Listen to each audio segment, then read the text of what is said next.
This is the podcast of the role of the physical therapist relative to the management of the child who has been either abused or neglected.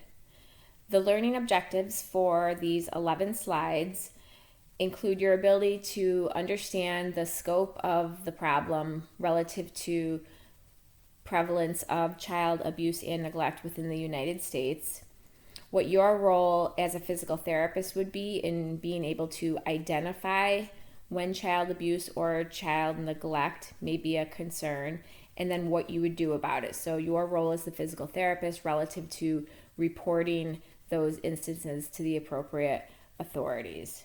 You'll also be able to describe and understand the presentations and some common signs of the various types of abuse, as well as the presentations of common types of neglect that may be seen.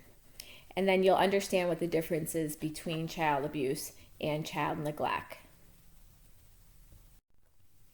According to the Center of Disease Control, in 2015, 6.6 million children were referred to Child Protective Services in the United States alone due to either child abuse or child neglect.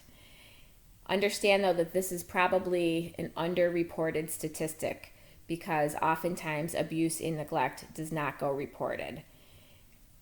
The United States has one of the worst records among any industrialized nation for the prevalence and incidence of child abuse, whereas between 4 and 7 children a day are dying in the United States as a result of abuse and neglect. When you think about the information that you've been given in previous lectures regarding both typical and atypical development, those specific disorders that we talked about, you could probably understand when you form the picture of that child why children with disabilities are at even a higher risk of abuse and neglect as compared to their typically developing peers. When you consider that they have motor abilities that don't allow them to fight back or maneuver out of the way, verbal skills, you may have verbal skills that are limited. Some children have no verbal ability to be able to tell another adult that they're not in a safe situation. So thinking about all of the different presentations and the impairment levels of children with known neurological deficits, you can see why children with disabilities are at even a higher risk as compared to their peers.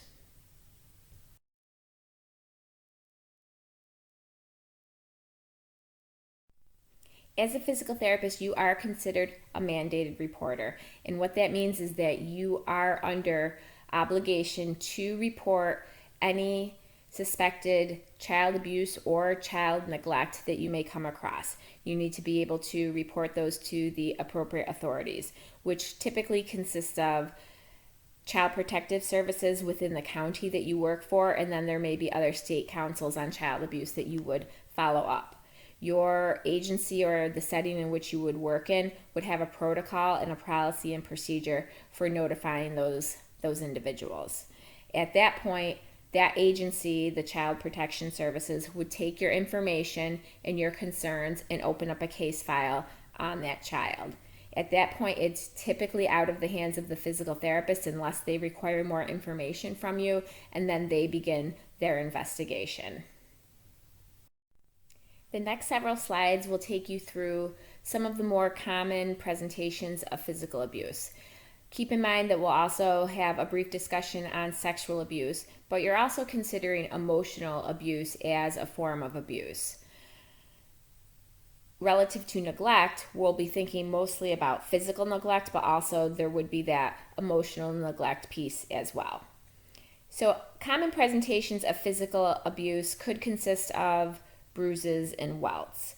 So what you're looking for here is bruises that may resemble objects used to create that bruise.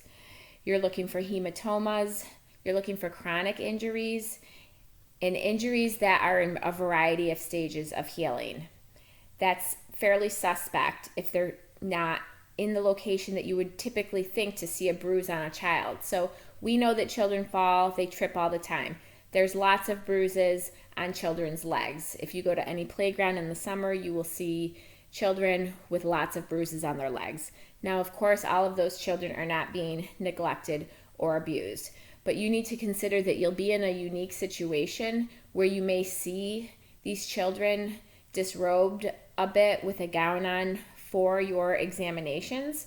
So you may have a different view and perspective that a lot of people who aren't in that intimate setting with the child, that they don't have that perception. So really, you have to be very, very aware of this. When looking for bruises, you want to be thinking, does the injuries correlate with what the child is capable from a motoric perspective? So, for example, if the child is non-ambulatory and they spend a lot of time in their wheelchair or maybe on the floor rolling around, maybe in prone, it doesn't really make a lot of sense that that child should be falling a lot and having a variety of bruises if they don't have the independent mobility to kind of get themselves into that trouble, so to speak. So you need to keep that in mind as you're looking at these potential injuries. Other common forms of physical abuse are burns. So you can really see a variety of burns. You can see immersion burns, and really that is, as it sounds, that the child was immersed in some type of hot liquid that created that burn. Very common are cigarette burns. So you can see in that picture to the right would be an example of cigarette burns. So you may see those on the palm of the hand, the back, the buttocks. And then unfortunately, beyond just using your hand to create physical injuries, there is a high incidence of using objects to burn the children with. So you might see iron marks, like from an iron that you would use to iron clothes, a curling iron, and things of that nature. In that top picture, although that's not a burn, that is a picture of the bottom of a sneaker. So you're really kind of looking for objects that are everyday objects or that you could make sense of that would have no way to have gotten on that child if it wasn't for physical abuse.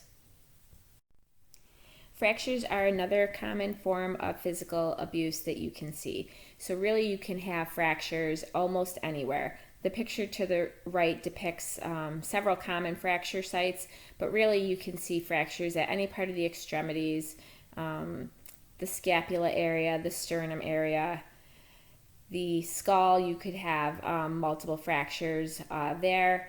You might see fractures in the long bones, so these could be spiral types of fractures that would be caused from pulling, really a variety of things. One of the primary concerns, again, would be if you have a child who has multiple fractures, which is kind of more than just being that clumsier child who loses their balance, or fractures that don't correlate with their gross motor ability. So again, thinking about that individual child and their presentation and whether or not it's reasonable that the fracture that's being reported was sustained without injury, without physical abuse, I should say. Other presentations of physical abuse would be consistent with lacerations or abrasions. So you could see rope burns either at a child's wrists or at a child's ankles, any type of laceration or abrasion in a variety of areas, and probably most common would be bite marks. So there's pictures of that to the right of your PowerPoint, bite marks that are in a variety of stages of healing.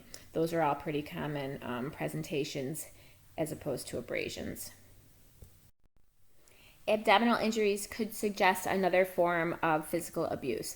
So you may have abdominal injuries that are easy to spot on visual inspection. You may see bruising in a variety of locations on the trunk, in a variety of stages of healing, similar to what we've already discussed. But you may also have abdominal injuries that you can't visually see, and the damage is happening more internally. So be in recognition that tenderness when you palpate the abdomen, or rigid feeling abdomen, or a swollen abdomen could all be signs and symptoms of internal damage that is ensuing as a result of physical abuse. Head injuries are another common presentation of physical abuse. So you can see a variety of head injuries, from damage to the actual facial structures, eye fractures, orbital fractures, jaw fractures, broken noses. In the mouth, you might see loose or missing teeth. You could have lips that have swelling or that have been split open. You might have a child who is presenting all of a sudden with different central nervous system concerns, and also you have some visual inspection of bruises or trauma at the head. That would be a red flag. You may see absence of hair in the injury, in the area that has been injured, or some type of hemorrhaging beneath the scalp. So recognizing that, again, head injuries may or may not have an overt visual presentation, but to be in recognition of those other internal signs and symptoms. That concludes the portion of the lecture dedicated to the presentation of physical abuse. Keep in mind that those were just some common examples of physical presentations. Certainly, there are many, many more examples, and you really need to be in observation of a variety of presentations with any system involvement. Again, you're a mandated reporter as a physical therapist working with a child.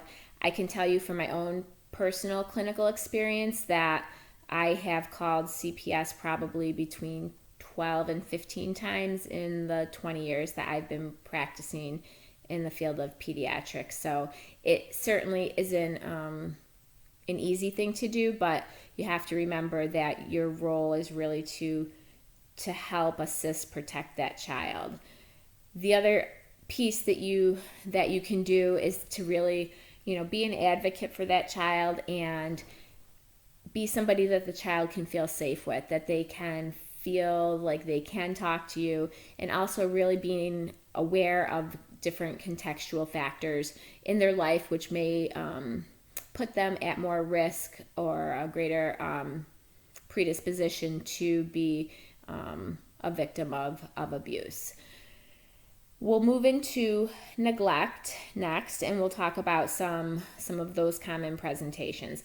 Neglect is definitely, in my opinion, more difficult to distinguish because there is a fine line between really what does constitute neglect and how does that neglect impact the child. So neglect, I think, is definitely more difficult to prove, so to speak. But again, your job isn't to prove whether or not the child is being neglected. Your job as a mandated reporter is to make that phone call and provide the appropriate authorities with the information that you have regarding your concerns. So most common probably type of neglect, and I think you see this in the news quite a bit, is lack of supervision. So that could be children who are left home alone or who are left in the care of other children who are really too young to be able to care for them appropriately. Inadequate supervision for prolonged periods of time or during dangerous situations. So I can tell you that I was treating a little girl at School 84 who, prior to arriving School 84, so this incident necessitated her need to be at 84.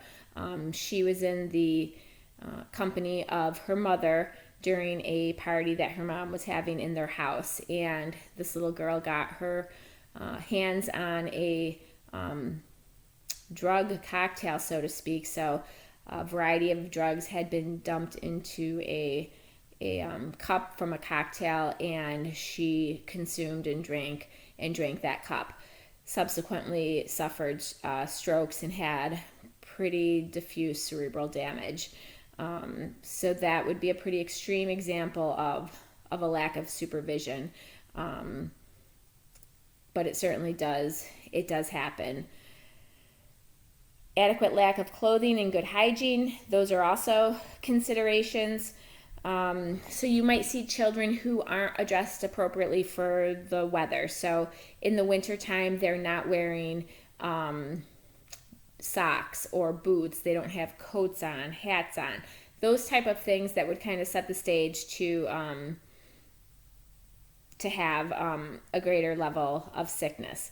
You might see persistent skin disorders because the hygiene isn't adequate. So you might see ringworm, other fungal infections, persistent cases of lice, those types of things.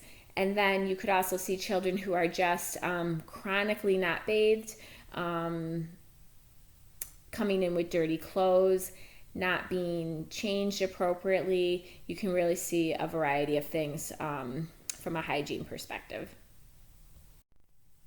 Other types of neglect consist of really not meeting that child's needs from a medical perspective. So that could be missing medical appointments frequently, not taking children to dental appointments or missing frequent dental appointments, not assisting them in those needs, so not assisting them with brushing their teeth or those other hygiene pieces. It may consist of not providing that child with their medication that they need, any other type of health need that wouldn't be met. Again, frequently missed medical or therapy appointments. So that also can be a fine line. So I've had parents who I've recommended that they follow up with certain physicians many times. Could be an orthopedic physician because they need to be re-x-rayed for their scoliosis or whatever the case may be. Now, as a therapist, you can't make a parent follow through with a recommendation, but if you feel that not following through with your recommendation is causing direct harm to that child, then that would qualify as being neglectful. So in the instance that I gave relative to following up with the orthopedic regarding the scoliosis, that continued to progress, and it was progressing quite rapidly to the point where the child was starting to have respiratory involvement because the curvature was so great that the rib cage wasn't able to fully expand. So that is certainly an example of neglect. You might have a lack of follow through with home programs. Again, that's a fine line, but if you have a program that's being instituted and the risk of not doing that home program could be some type of medical consideration. So for example, if you have a positioning program for a child at home, a child who has very limited mobility, you may have a variety of positions that they should be moved in and out of throughout the course of the day so that they don't develop skin breakdown, their circulation remains active, and things of that nature. That parent who's not following through with that's setting the stage for that skin breakdown, for those ulcers to occur. So at that point, that would be considered a neglectful situation for that child. Other signs of neglect could be symptomatic of a lack of adequate nutrition. So you could have children who are falling off their developmental curve, so to speak. So they're not gaining weight. They may be getting taller, but they're not gaining weight, or they're even losing weight. They have a lack of calories or consumption of food. You might see children who are in this situation who are complaining of being hungry. They're always looking for food, always asking you for food, maybe even taking food from their friends during snack or whatever the case may be. There's also the scenario where the food that is being provided to the child is of very poor nutritional value, and that is a consistent thing for that child. So if you have a child who is already overweight or obese, and then you have the parent who is really giving that child fast food, high calorie, saturated fat foods, despite numerous conversations with maybe the physician or even even yourself, then that may be considered a presentation of neglect. Lack of adequate shelter, you could really see a variety of things here. The home or apartment that child lives in may be unsafe. There may be exposed wiring, broken staircase handles. Really could be a variety of things. There may be inadequate heating. I have been in homes, I have worked in homes where there's no glass on the windows, and really it was just more of a plastic covering. Unsanitary house conditions. So thinking about all of the different little creepy crawlers you can get with unsanitary living. So those are certainly neglectful situations. There is adequate support in New York State, especially to help parents who are living at the poverty level to be able to provide these things for their family. So be able to provide heat and safe housing. There are numerous opportunities for families who don't have, to be able to provide a living environment that the child could thrive in. So those certainly would be considerations when thinking about neglect. Lastly, we'll talk about signs and symptoms of child abuse. So understand that this is not neglect. This is most certainly abuse. It's here at the end of this lecture as kind of its standalone slide. You really can see any presentation of sexual abuse, and it is difficult for you to really know if that is occurring, save the child disclosing to you and informing you of this, because the presentation is so varied. So you can have the child who seems to be afraid, really afraid of most anything.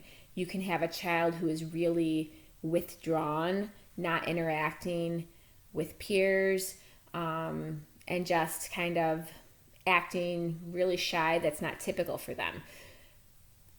You really, to know, you would want to know this individual child, and are they acting differently? So if child abuse of a sexual nature just began, you would expect to see some drastic difference in their affect.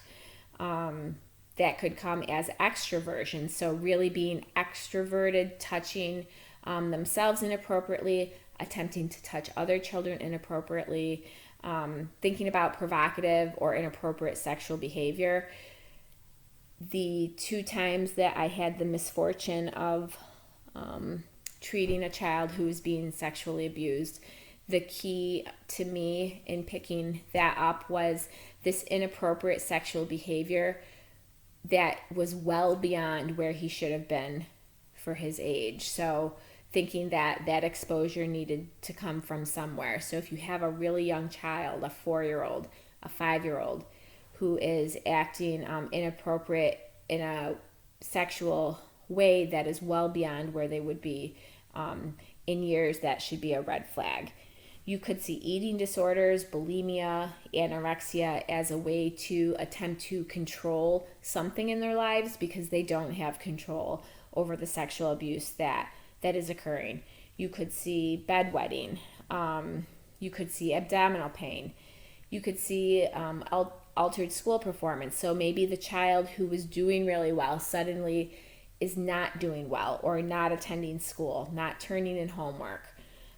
You could see the child who's really angry, causing fights in school, getting suspended, really looking for something that's atypical in scenarios where child abuse begins to occur.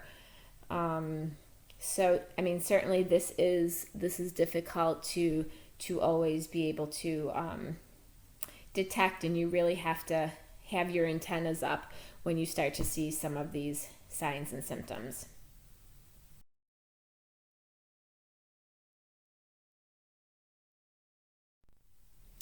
that concludes the podcast on the role of the physical therapist in child abuse and child neglect.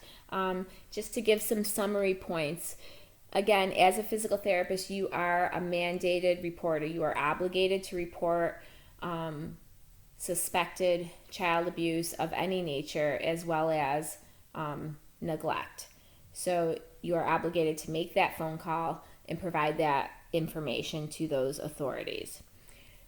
As a physical therapist treating this child, you are going to be in a very unique situation in that you'll be one-on-one with the child, maybe multiple times a week.